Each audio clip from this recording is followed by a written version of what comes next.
సిద్దిపేట పట్టణంలోని పిఆర్డీయూ భవన్ వద్ద బీజేపీ జిల్లా మహిళా మోర్చా అధ్యక్షురాలు ఇర్రి ఉమా సురేష్ రెడ్డి ఆధ్వర్యంలో బతుకమ్మ సంబరాలు నిర్వహించారు. సందర్భంగా బీజేపీ మహిళా మోర్చా నేతలు మహిళలు పెద్ద ఎత్తున పాల్గొని తీరొక్క పూలతో అందంగా బతుకమ్మలు పేర్చి ఆటపాటలతో ఆడిపాడారు. ఈ సందర్భంగా మాట్లాడుతూ తెలంగాణ సంస్కృతికి సంప్రదాయాలకు చిహ్నమైన బతుకమ్మ పండుగను జరుపుకోవడం చాలా సంతోషంగా ఉందన్నారు. యావత్ తెలంగాణ రాష్ట్ర ఆడపడుచులందరికీ కూడా మా మహిళా మండలందరి తరపున కూడా సద్దుల బతుకమ్మ శుభాకాంక్షలు ముందస్తుగా తెలియజేస్తూ ఉన్నాము. నిన్న కూడా మనం ఒక బతుకమ్మ కార్యక్రమాన్ని చేసుకున్నాం.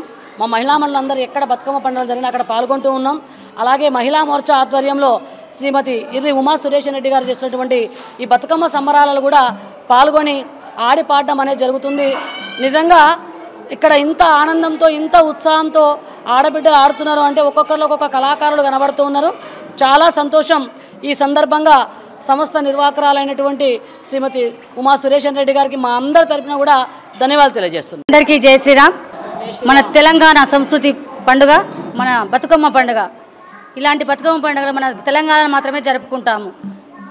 ఈ పండుగకి మన మహిళా మనులంతా అక్క చెల్లెళ్ళు అమ్మలు అందరూ సంతోషంగా ఆడి ఆనందించినందుకు సంతోషిస్తున్నాము. మేము పిలవగానే మా ఆహ్వానాన్ని మన్నించి పెద్ద మనసుతో వచ్చిన మహిళా మనులందరికీ నా శిరస్సు వంచి పాదాభివందనం చేసుకుంటున్నాను. ఈరోజు మన 5వ రోజు బతుకమ్మ కాబట్టి అందరికీ సద్దుల బతుకమ్మ శుభాకాంక్షలు తెలియజేసుకుంటున్నాను. ఈ బతుకమ్మలు పేర్చిన వారికి అలాగే పాడిన వారికి కూడా ఫస్ట్, సెకండ్, థర్డ్ ప్రైజ్ తీయడం జరుగుతుంది.